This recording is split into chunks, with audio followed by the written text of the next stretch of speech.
بھی دکھائی جا رہی ہے۔ ختم، ذرا ہاتھ اٹھا کے تالیوں کی گونج میں استقبال کیجئے گا۔ پاکستان کی آن ہے آپ، پاکستان کی شان ہے آپ، پاکستان کی جان ہے آپ، پاکستان کے خان ہیں آپ، پاکستان کے کپتان ہیں آپ، وزیر اعظم عمران خان ہیں آپ۔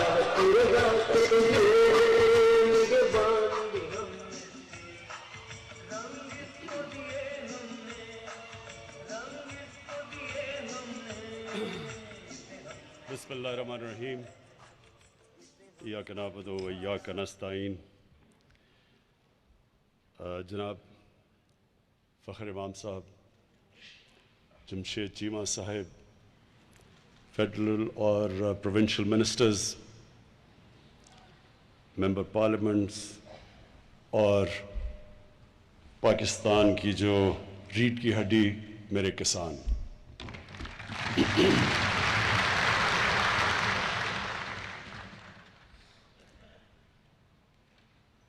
آج جو ہمارا مقصد اس کسان کانفرنس کو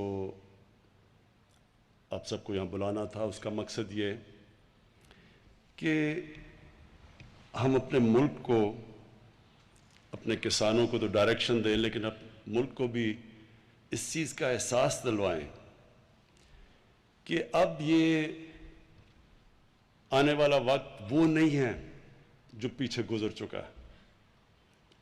پاکستان کو بڑے نئے چیلنجز ہیں، اور جو سب سے بڑا چیلنج آ رہا ہے سامنے وہ ہے فوڈ سیکیورٹی۔ ہم نے اس پچھلے سال 40 لاکھ ٹن گندم ہم نے امپورٹ کی، 40 لاکھ ٹن۔ اس کا خرچہ جو ہمیں فورن ایکسچینج میں دینا پڑا، وہ اس ملک میں جو پہلی ڈالرز کی کمی ہے، تو وہ سوچیں کہ اگر ہم اسی طرح چلتے رہے، آبادی ہماری تیزی سے بڑھ رہی ہے، آپ کو پتہ ہے بچوں میں تو ماشاءاللہ ہم خود کفیل ہیں، اور جس ریٹ پہ ہماری آبادی بڑھ رہی ہے، ابھی سے ہمیں تیاری کرنی چاہیے کہ یہ اگلے 5 سال، 10 سال، 15 سال ہم کیسے اپنی آبادی کے لیے اناج پیدا کریں گے۔ تو اس لیے یہ بڑی امپورٹنٹ ہے، احساس دلوانے کے لیے کہ ایک انسانی معاشرہ وہ جب اس چیز کا سامنا کرتا ہے کہ آگے جا کے مجھے خطرہ ہے، جب انسان کی جو انگریزی میں ٹرم یوز کی جاتی ہے سروائیول انسٹنکٹ، کہ جب اس کو خطرہ نظر آتا ہے تو وہ پھر سوچتا ہے انسان کہ میں اب کیا کروں گا اس کا۔ تو ابھی سے ہمیں تیاری کرنی چاہیے، اور ابھی سے وہ قدم اٹھانے چاہیے کہ اگر ہم نے آگے اپنے لوگوں کو، اس قوم کو بچانا ہے جو مسئلے مسائل آنے والے ہیں، تو یہ جو فوڈ سیکیورٹی ہے یہ اصل میں نیشنل سیکیورٹی ہے۔ ایک ملک جو اپنے لوگوں کو پوری طرح اناج نہ پرووائڈ کر سکے، جس ملک میں لوگ بھوکے ہوں، بچے سٹنٹڈ ہوں، یہ سٹنٹڈ بھی آپ سمجھ لیں کہ یہ ہمارے تقریباً 40% بچے، 40% پاکستان کے بچے وہ اپنے پورے نہ قد پہ پہنچ سکتے ہیں، یا ان کی برین پوری طرح اس طرح بڑھتی ہے کیونکہ ان کو غذا پوری نہیں ملتی۔ یہ بہت خوفناک فگر ہے۔ پہلی دفعہ اس کے لیے ہم اب احساس پروگرام میں ایک نیوٹریشن پروگرام لے کے آ رہے ہیں کہ کیسے ہم نے 3 سال تک بچوں کی غذا پوری کرنی ہے تاکہ وہ سٹنٹڈ نہ ہو، کیونکہ تو زندگی میں تو وہ پیچھے رہ گئے نا، کہ اگر نہ ان کا برین صحیح طرح ڈیولپ ہوگا اور نہ ان کا جسم، تو زندگی کی ریس میں تو پہلے وہ پیچھے رہ گئے۔ تو یہ صرف یہی نہیں ہے، دودھ کا بہت بڑا مسئلہ ہے۔ میں نے جب آیا تو مجھے کہیں سے کمپلین آئی کہ جی دودھ ہمیں خالص نہیں مل رہا۔ میں نے چیک کروایا، پتہ چلا زیادہ تر جو دودھ بیچا جا رہا ہے جو پیکٹ میں نہیں ہے وہ کنٹامنیٹڈ ہے. کئی علاقوں میں جب ٹیسٹنگ کروائی گئی تو پتا چلا وہ دودھ ہی نہیں ہے جو دودھ کے نام پہ بیچا جا رہا ہے. واشنگ مشین میں دودھ بن رہا تھا, یوریا ڈالا جا رہا تھا, عجیب عجیب چیزیں. سوچیں کہ یہ ہمارے بچوں کو اس طرح کی جو اس کی گروتھ کے لیے جو سب سے بنیادی چیز دودھ ہے, وہی اس کو خالص نہیں مل رہا. جب ہم نے سختی کی تو دودھ کی قیمت اوپر چلی گئی. جب خالص دودھ کے اوپر زور لگایا تو جب چیک کیا شہروں کے اندر جو دودھ آتا ہے, جب اس کو چیک کیا گیا تو شہروں میں دودھ کی قیمت اوپر چلی گئی. تو پھر سمجھ آئی کہ بہت بڑا مسئلہ ہے ہمارے ملک میں. پھر اور انویسٹیگیٹ کیا تو پتا چلا کہ ہماری جو گائے بھینسیں جو دودھ دیتی ہیں وہ 6 گنا کم ہے اور ملکوں سے, چائنا سے, یورپ سے. تو کیا وجہ ہے اس کی؟ پھر جب ہم نے دیکھا تو ہمیں پتا چلا کہ ہم نے کبھی سوچا ہی نہیں کہ اپنی جو ہماری گائے بھینسیں ان کی جینز ٹھیک کریں تاکہ یہاں بھی پیداوار بڑھ جائے. اور وہ کوئی مشکل کام نہیں تھا, صرف ہمیں اس کے لیے امپورٹ کرنی تھی باہر سے جو سپرم استعمال ہوتا ہے گائے بھینسوں کی جینز ٹھیک کرنے کے لیے. وہ کوئی اتنی بڑی بات نہیں تھی, لیکن کبھی توجہ ہی نہیں دی گئی. اصل میں مسئلہ کیا ہے؟ مسئلہ پاکستان کا ہے, ایک میں انگریزی کی ٹرم ہے elite capture.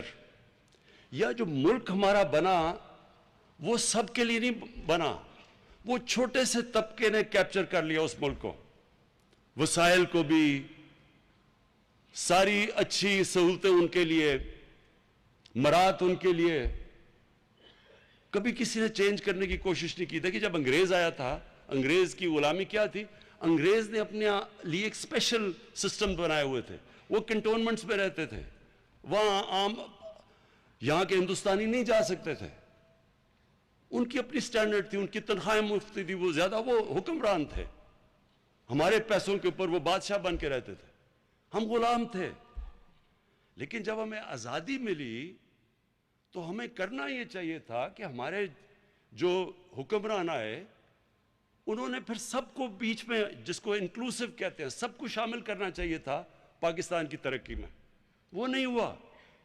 English medium education, میں جب پڑھا تھا تھوڑے سے تھے انگلش میڈیم سکول, باقی اردو میڈیم, سارا انٹلیکچوئل اردو میڈیم سے آتا تھا. دیکھتے دیکھتے انگلش میڈیم بڑھتے گئے اور اردو میڈیم کی سٹینڈرڈ گرتی گئی سرکاری اسکولوں کی.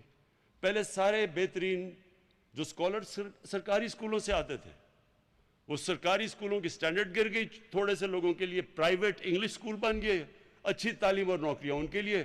کسی نے نہیں سوچا کہ عام آدمی کیسے اس تعلیم سے 21ویں صدی میں جائے گا. اور یہ ہر چیز یہی مسئلہ آیا. ہسپتال گورنمنٹ کے اچھے بھلے تھے, وہ پیچھے رہ گئے, پرائیویٹ ہسپتال بن گئے, پیسے والے لوگ پرائیویٹ ہسپتال, بچارے عام عوام گورنمنٹ ہاسپٹلز میں جس کی سٹینڈرڈ کچھ نہیں تھی. انصاف کا نظام بھی کیا ہوا؟ وکیل ہیں, مہنگے وکیل ہیں تو انصاف ہے. غریب کمزور آدمی جب طاقتور کے سامنے عدالت میں جاتا ہے وہ مار کھا جاتا ہے. قبضہ گروپ بن گئے, کیسز نہیں, زمین کا کیس ہی نہیں حل ہوتا تھا, قبضے شروع ہو گئے. ہر جگہ کمزور آدمی نے مار کھائی, پیچھے رہ گیا, تھوڑے سے لوگ اوپر چلے گئے, اچھی نوکری تھوڑی سی ایلیٹ کے لیے. تو جو ہماری زراعت تھی ادھر بھی یہی ہوا. اصل تو زیادہ تر ہمارے کسان تو چھوٹے ہیں, چھوٹی لینڈ ہولڈنگز کے, جو بڑے بھی تھے آہستہ آہستہ زمین بڑھتی وہ چھوٹی لینڈ ہولڈنگز ہو گئی. تو جو چھوٹے کسان تھے ان کی جب تک ان کی مدد نہ ہم کرتے, ان کے پاس تو وسائل نہیں تھے کہ وہ سیڈ اچھی سی دنیا سے ڈیولپ کرتے یا لے کے آتے, امپورٹ کرتے. ان کے پاس تو پیسہ نہیں تھا, کریڈٹ نہیں تھا. ان کے پاس تو اتنے پیسے نہیں کہ وہ پیسہ خرچ کر کے اپنی زمین کی پیداوار بڑھاتے, نہ وہ مارکیٹ کر سکتے. وہ فصل جلدی اگر نہیں بیچتے تو ان کے پاس سٹوریج ہی نہیں تھی, تو اس کے لیے بیچ میں آڑتی آ گیا. نہ ان کو کیپٹل, نہ ان کو پیسے ملتے تھے, نہ ان کے پاس سٹوریج تھی, تو ان سے سستی چیزیں خریدتے اور وہ مہنگی بیچتے تھے. اور پھر جو وہ انپوٹس کے لیے چیزیں خریدتے تھے وہ مہنگی ہوتی تھی بنسبت طاقتور کے. تو ہر جگہ جو سسٹم تھا اس نے چھوٹے کو پیچھے چھوڑ گئی ریس میں. اور جو انسانی معاشرہ ہوتا ہے جس میں انسانیت ہوتی ہے وہ پہلی چیز اس کی حکومت دیکھتی کمزور طبقے کو ہے. میں اس لیے بار بار مثال دیتا ہوں, میں جب اقتدار میں نہیں آئے تو میں کبھی مدینہ کی ریاست کی نہیں بات کرتا تھا, میں صرف اسلامی فلاحی ریاست کی بات کرتا تھا. اور پھر میں جو 3 اصول تھے مدینہ کی ریاست کے, جسے جو بنیاد رکھی گئی مسلمانوں کی عظمت کی, جب امامت کی انہوں نے دنیا کی کئی سو سال, وہ تھا انصاف, انسانیت اور خودداری. تو جو مدینہ کی ریاست تھی جو باقی مختلف تھا دنیا میں, انہوں نے سب سے پہلے نچلے طبقے کو اٹھایا تھا. اور جو چائنا کی آج دنیا میں سب سے تیزی سے اوپر جا رہا ہے, اس نے کیا کیا تھا؟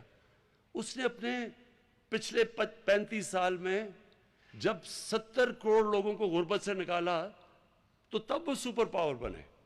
اور انہوں نے ایسے کیا کہ انہوں نے اپنے کسانوں کی, چائنا میں بھی چھوٹی چھوٹی ہولڈنگز تھی, غربت اصل میں دیہاتوں میں تھی, تو چائنا نے اپنے ملک کو اٹھانے کے لیے وہ چھوٹے کسانوں کی مدد کی, جو کہ ہمیں 74 سال پہلے شروع کر دینی چاہیے تھی, جو ہم نے نہیں کی.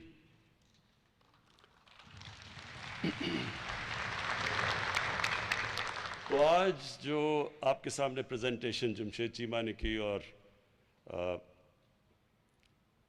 منسٹر فخر امام نے آپ کے سامنے جو زراعت کے اوپر بات کی, میں صرف اس کو سم اپ کر دیتا ہوں کہ وہ ہے کیا.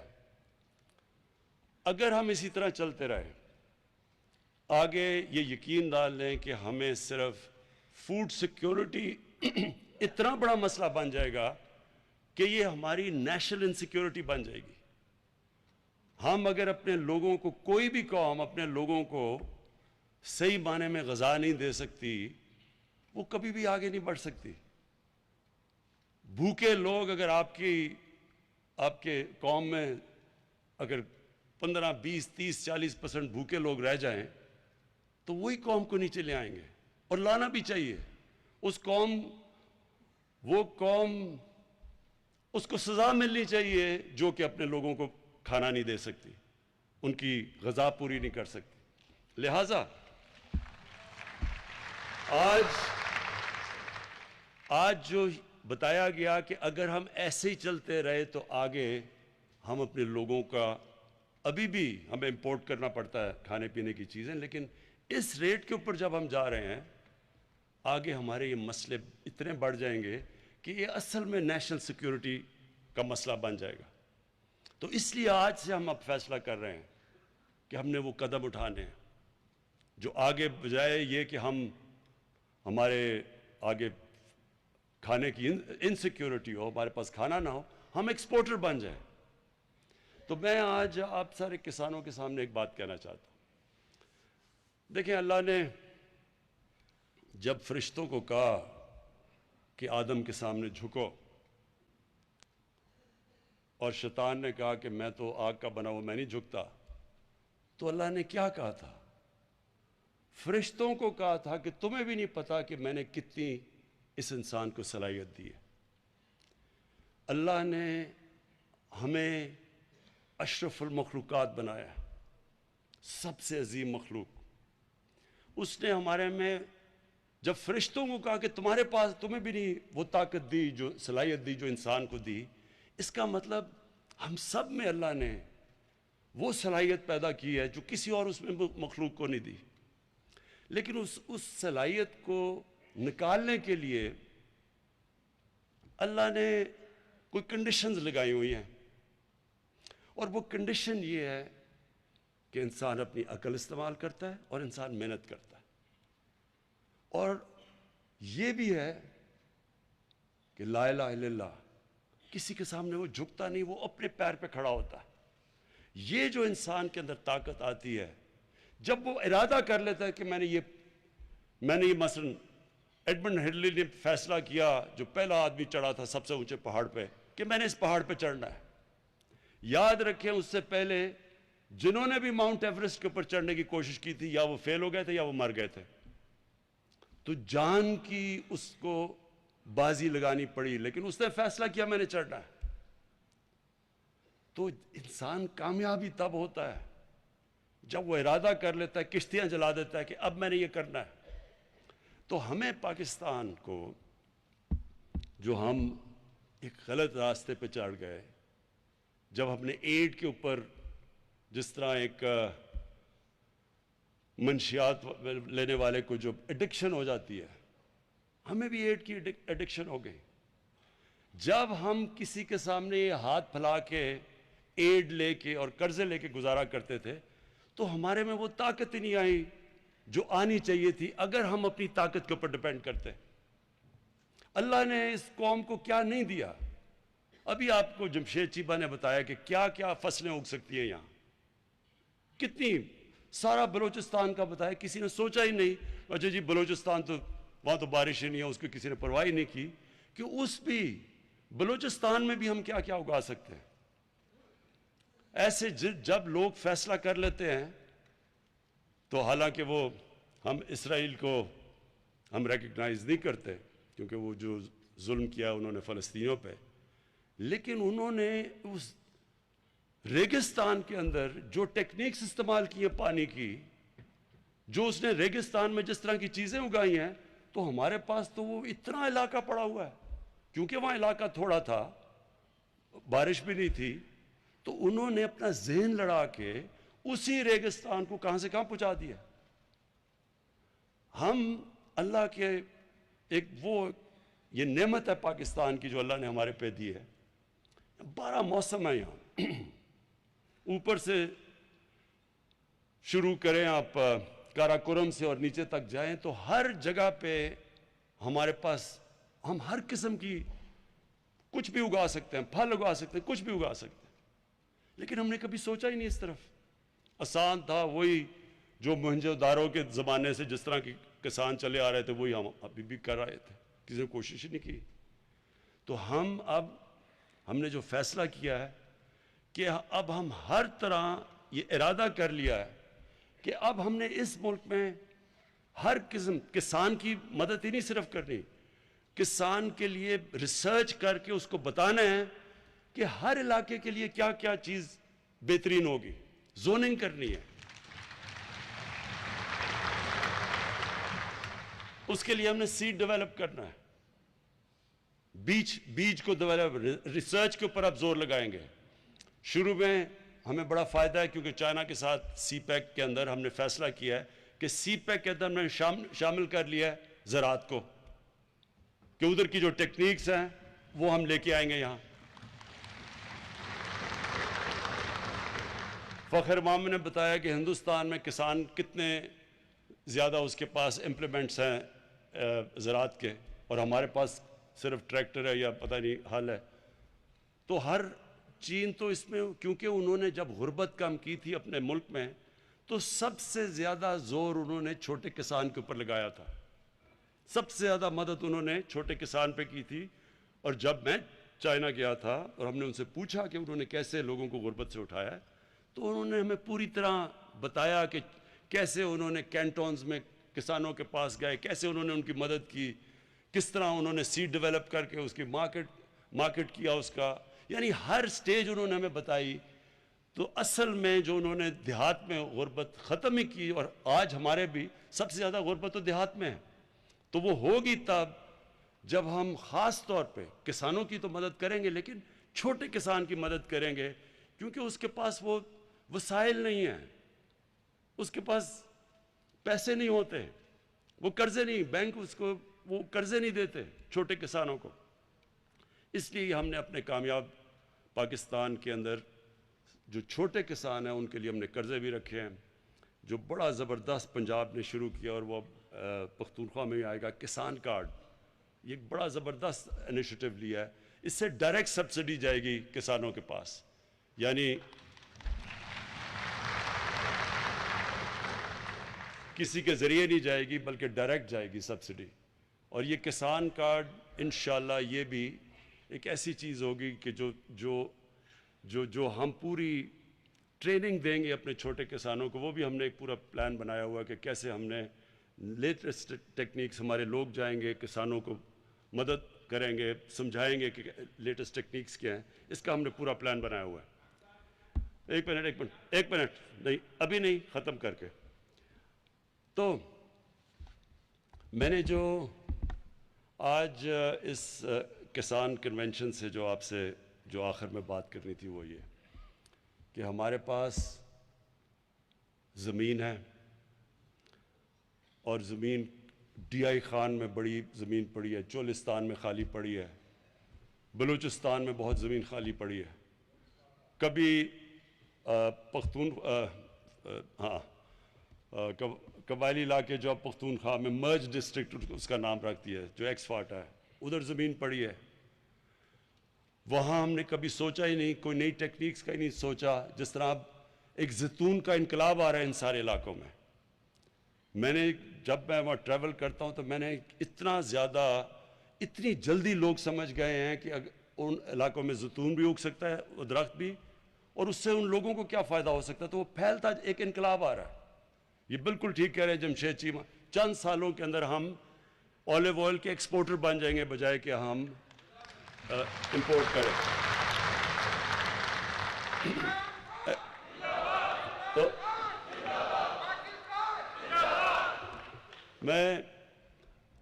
تو میرے میں پورا یہ اپنی قوم پہ اعتماد ہے کہ ایک دفعہ ہم مدد کریں لوگوں کی. ہمارا کام ہے ساری دنیا سے لیٹسٹ انفارمیشن لائیں کسانوں کے لیے, لیٹسٹ ٹیکنیکس لے کے آئیں آپ کے لیے, زوننگ کروائیں کہ کیا کیا اگ سکتا ہے. مثلا میں نے اپنے گھر میں ایووکاڈو لگایا اور میں حیران ہو گیا کہ جتنا بہترین ایووکاڈو اس علاقے میں اگتا ہے. اب ایووکاڈو وہ سبزی ہے جو ساری سبزیوں میں سے سب سے مہنگی سبزی سمجھی جاتی ہے. تو وہ تو ہم یہ علاقہ بالکل زبردست ہے ایووکاڈو کے لیے, کبھی کسی نے سوچا ہی نہیں. یہ آپ ایکسپورٹ کر سکتے ہیں. تو پاکستان میں صرف ہم نے جو آج تک اپنا ذہن ہی نہیں لڑایا اس طرف, کسی نے سوچا ہی نہیں کہ اللہ نے یہ کتنی بڑی یہ ملک ہمیں نعمت دی ہے. ہم نے سوچا ہی نہیں کہ ہم اس کا کیسے پوری طرح اس کا شکر ادا کیسے کریں گے کہ اس کو صحیح معنی میں اس کی قدر کر کے. تو ابھی تک تو ہم نے قدر نہیں کی. تو اب ہمارا پورا پلان ہے, یہ جو میں کنونشن کا صرف آپ کو یہ کہنا چاہتا ہوں کہ اب پوری یہ گورنمنٹ کا زور ہوگا, ساری ہماری اس پہ ریسرچ بھی ہوگی, ہماری پوری توجہ ہوگی, مسلسل ہماری میٹنگز ہوں گی. کسان ابھی جو رہنما ابھی بات کی انہوں نے جو ایسوسیشنز کے پریزیڈنٹس ہیں, ان سے ریگولرلی آپ سے انٹریکشن رہے گا کہ آپ کو مسئلے آ رہے ہیں, آپ کے پرابلم سٹوریج کے ہیں, وہ مارکیٹنگ کے پرابلمز ہیں. سب سے بڑا تو مجھے یہ پتہ چلا, خوف آیا کہ 30% ہمارے پھل اور ہماری سبزیاں ضائع ہو جاتی ہیں. 30%. اور وہ کیوں ضائع ہو جاتی ہیں کہ نہ وہ ایک سٹوریج نہیں ہے, دوسری ٹرانسپورٹیشن میں وہ چلی جاتی ہے, اور تیسری پھر انتظار جو کرنی پڑتی ہے کسان کا اور ڈائریکٹ مارکیٹس کا, اس کے بیچ میں کوئی کنیکشن نہیں ہے. تو جو چائنا میں ہم جب گئے تو انہوں نے ہمیں کیا بتایا, وہ ایک ٹرم استعمال کرتے ہیں ورچوئل مارکیٹس. ہوتا کیا ہے کہ وہاں ایک مارکیٹ ہوتی ہے, ادھر جاتا ہے کسان, وہ کہتا ہے جی میرے پاس یہ چیزیں ہیں, وہ وہاں کہتا ہے, ادھر سے وہ کنیکٹ کر دیتے ہیں ان کو شہروں کے اندر. ادھر لوگ بیٹھے ہوتے ہیں, وہ انفارمیشن ٹیکنالوجی کا استعمال ہے, آٹومیشن ہے, وہ ادھر سے بتا دیتا ہے. وہ کہتا ہے جی اچھا, وہ پھر اس پہ دکھاتا ہے کہ یہ میرے پاس یہ گائے بھینسیں ہیں, یہ ہے میں بیچنا چاہتا ہوں. وہ ادھر سے بیٹھ کے بتا دیتا ہے اچھا مجھے یہ چاہیے. سیدھا وہ وہاں سے گیا, وہ سیدھا ادھر. کسان کو بھی پیسے زیادہ مل گئے, اور جو اس کا جو پروڈکٹ ہے وہ سستا مارکیٹ میں بکا, عوام کو بھی فائدہ ہو گیا, سستی چیزیں مل گئیں اس کو بھی. یہ جو نئی چیزیں ہیں یہ ساری اب ہم لے کے آئیں گے. کوشش صرف یہ ہوگی کہ کسان خوشحال ہو ہمارا. جب کسان خوشحال ہوگا تو وہ اپنی زمین پہ پیسہ لگائے گا. جس طرح ہم نے فیصلہ کیا کہ ہم نے جو کسان جب گنا شوگر مل پہ لے کے جاتا ہے تو فوری طور پہ پہلے کرشنگ صحیح ٹائم پہ شروع کریں, ڈیلے نہ کریں, اور اس کے بعد اس کو پورا پیسہ دیں, اس کی پوری قیمت دیں. اگر سپورٹ پرائس ہے تو اس کی پوری قیمت ملے, اور اس کے بعد پیسہ فوری دے. یہ نہ کہ 1 سال تک اس کے پیسہ نہ دے. صرف اس اس قانون کی وجہ سے کسانوں کے پاس پیسہ زیادہ آیا، پہلی دفعہ اتنا زیادہ پیسہ ملا، تقریباً 1100 ارب روپیہ، جو ساری چیزیں، گندم کا اچھا پیسہ ملا، چاول کا ملا، مکئی کا ملا، گنے کا ملا، اس سے جو پیسہ گیا 1100 ارب روپیہ کسانوں کے پاس، وہ پیسہ انہوں نے لگایا اپنی فصلوں پہ، اور اس کی وجہ سے ریکارڈ گندم بھی ریکارڈ ہوئی، گنا آلموسٹ سیکنڈ ہائیسٹ ہمارا گنا کا ہوا، چاول بھی ریکارڈ ہوا، اور پھر مکئی بھی ریکارڈ کراپس ہوئی۔ تو یہ اس لیے ہوا کہ ان کے پاس پیسہ آ گیا۔ تو ہماری کوشش یہ ہے کہ جتنا ہم اپنے کسان کو خوشحال کرتے جائیں گے، اتنا ہی اس ملک کی پیداوار بڑھتی جائے گی۔ جتنی ہم اس کو نئی ٹیکنیکس بتاتے جائیں گے، ٹیکنالوجی لے کے آئیں گے، سیڈ ڈیولپمنٹ کریں گے، مارکیٹ کریں گے، اتنا ہی وہ خوشحال ہوگا، اتنا ہی ملک کی پیداوار بڑھے گی۔ آخر میں ایک مولانا رومی نے ایک دفعہ کہا کہ اللہ نے انسانوں کو کہا کہ اللہ نے جب تمہیں پر دیے ہیں شاہین کی طرح اوپر اڑنے کے لیے، تو کیوں چونٹیوں کی طرح زمین پہ رینگ رہے ہو؟ اللہ نے ہم سب کو صلاحیت دی ہے، ہمیں یہ ضرورت نہیں ہے کہ ہم کسی کے سامنے ہاتھ پھیلائیں، ہم کسی کے سامنے جھکیں۔ ہم سب کے پاس، ہمارے پاس ہر چیز اس نے دی ہے۔ ایک منٹ، ہمیں ہر چیز دی اللہ نے۔ یہ ٹورزم میں ہی صرف ملک اگر صحیح بانے اپنی ٹورزم ڈیولپ کر لے، ہماری آج کل کی ایکسپورٹ سے زیادہ ٹورزم سے پیسہ آ سکتا ہے۔ کبھی کسی نے سوچا ہی نہیں اس طرف، جس طرح زراعت کی طرف نہیں سوچا، جس طرح ہم نے کبھی انڈسٹری کی طرف نہیں سوچا، جس طرح ہم نے یہ بھی کبھی نہیں سوچا کہ اگر ہم اپنے بچوں کو صحیح تعلیم دیں گے تو وہی ملک کو اٹھا دیں گے۔ صرف بجائے تھوڑے سے ایلیٹ طبقے کو اچھی تعلیم دیں، کیوں نہ ہم عوام کو دیں؟ تو یہ جو پاکستان ہے، میرا یہ ایمان ہے کہ اللہ نے یہ ملک ایک خاص مقصد کے لیے بنایا تھا۔ 27ویں رمضان کو پاکستان بنا تھا، اس کا ایک بہت بڑا انشاءاللہ دنیا میں مقام ہوگا، انشاءاللہ ہوگا، اور یہ قوم پھر ایک دنیا کے لیے مثال بنے گی، جو اس کو بننا چاہیے تھا۔ جب یہ پاکستان بنا تھا تو بڑی سوچ والے ہمارے لیڈر قائد اعظم، اور اس سے بڑا جو نظریاتی لیڈر تھے ہمارے علامہ اقبال، انہوں نے یہ ملک جب اس کے لیے انہوں نے جو خواب دیکھی تھی، تو انہوں نے ایک عام ملک کی خواب نہیں دیکھی تھی، انہوں نے کہا تھا یہ دنیا کے لیے مثال بنے گا، دنیا کے لیے مثالی اسلامی ریاست بنے گی۔ تو وہ ریاست جس میں انصاف ہوگا، جس میں انسانیت ہوگی، اور جو ایک خوددار ملک بنے گا انشاءاللہ پاکستان۔